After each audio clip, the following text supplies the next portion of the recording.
1 जुलाई से देश में 3 नए कानून लागू हो जाएंगे। केंद्रीय कानून मंत्री अर्जुन राम मेघवाल ने इस बात पर मुहर भी लगा दी।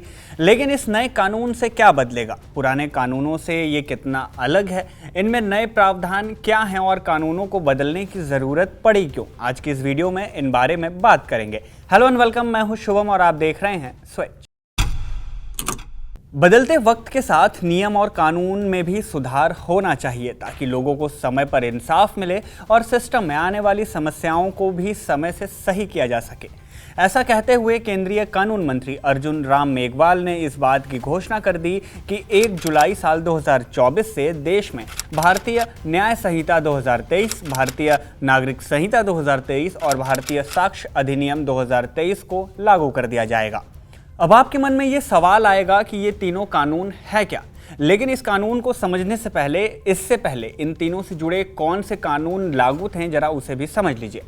देखिए, बात यह है कि ये 3 कानून कोई नए नहीं हैं, मतलब पुराने कानूनों को ही अपग्रेड कर दिया गया है, जिसमें 1860 में बनी इंडियन पिनल कोड यानी आईपीसी को भारतीय न्याय संहिता यानी बीएनएस, 1898 में बने कोड ऑफ क्रिमिनल प्रोसीजर यानी सीआरपीसी को भारतीय नागरिक सुरक्षा संहिता यानी कि बीएनएसएस और 1872 के इंडियन एविडेंस एक्ट को भारतीय साक्ष्य अधिनियम यानी बीएसए के नाम से अब जाना जाएगा। अब ऐसा नहीं कि इन तीनों का सिर्फ नाम ही बदला गया है, बल्कि बहुत कुछ भी बदला गया है। मतलब कि नए कानूनों में कई धाराएं और प्रावधान नए भी लाए गए, खत्म भी किए गए यानी बदले गए। अब बात करें प्रावधानों की, तो जहां आईपीसी में कुल 511 धाराएं थीं, तो वहीं बीएनएस में कुल 358 धाराएं हैं। पुराने सीआरपीसी में जहां 484 धाराएं थीं, वहीं अब नए भारतीय नागरिक सुरक्षा संहिता यानी बीएनएसएस में कुल 531 धाराएं हैं। इसके अलावा इंडियन एविडेंस एक्ट में जहां 167 धाराएं थीं, तो वहीं अब नए भारतीय साक्ष्य अधिनियम यानी बीएसए में ये धाराएं 170 हो गई हैं। अब इन धाराओं में ज़रूरत के हिसाब से कई कानूनों में बदलाव किए गए, तो वहीं कई नए कानून बनाए भी गए। वो क्या है उस पर भी बात करेंगे, लेकिन पहले ये जान लेते हैं कि इसकी ज़रूरत क्यों पड़ी। इस बारे में लॉवर बीट की एक रिपोर्ट में नए कानून की आवश्यकता पर 3 बातें कही गई। पहली ये कि मौजूदा कानून उपनिवेशिक युग के थे और ब्रिटिश आपराधिक न्यायशास्त्र की सटीक रेप्लिका मतलब हूबहू कॉपी थे। उन्हें भारतीयों पर शासन करने और उन पर अत्याचार करने के लिए और उन्हें केवल दंडित करने के लिए बनाया गया था, ना कि उन्हें न्याय देने के लिए।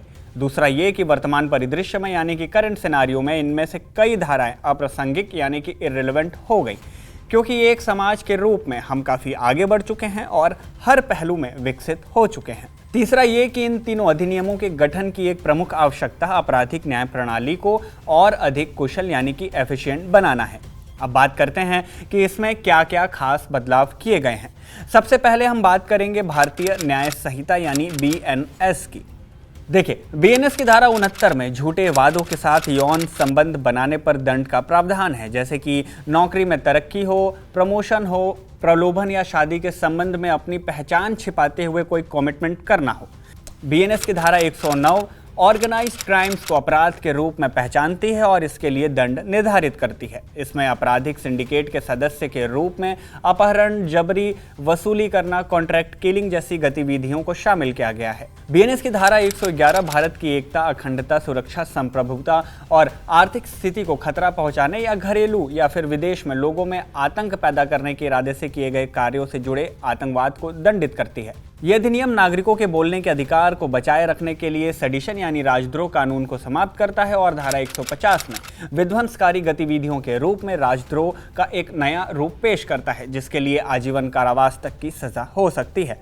बीएनएस की धारा 195 में फॉल्स इन्फॉर्मेशन के बारे में नियम बनाए गए हैं, जिसमें वर्बल हो, साइन लैंग्वेज हो, राइटिंग हो या फिर इलेक्ट्रॉनिक मीडियम हो, किसी भी मीडियम से झूठी सूचना फैलाने पर दंड का प्रावधान किया गया है।